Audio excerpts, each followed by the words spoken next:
Il y avait une famine à Canaan, où les descendants d'Abraham, le peuple hébreu, s'étaient installés. Genèse 43, 1. Alors Joseph les a tous fait sortir de Canaan et les a amenés en Égypte. Genèse 46, 26, 27.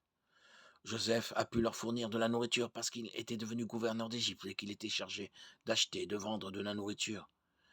Pourquoi Joseph était-il en Égypte? Les frères de Joseph l'avaient vendu comme esclave une vingtaine d'années auparavant et maintenant ils dépendaient de lui pour leur subsistance. Cette ironie n'est qu'une petite partie de ce qui s'est passé dans la vie de Joseph. Le mouvement paradoxal de Dieu est évident à travers toute l'histoire de Joseph. Si Joseph n'avait pas été gouverneur d'Égypte et n'y avait pas déplacé ses proches, il n'y aurait pas l'histoire de Moïse, l'exode d'Égypte 400 ans plus tard. Exode 6, 1, 8.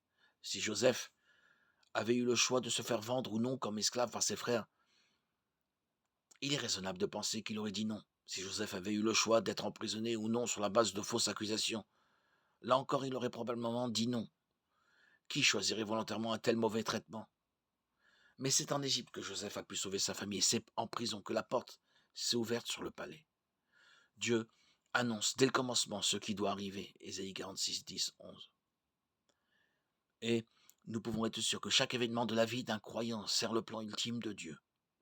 Ésaïe 14, 24, Romains 8, 28.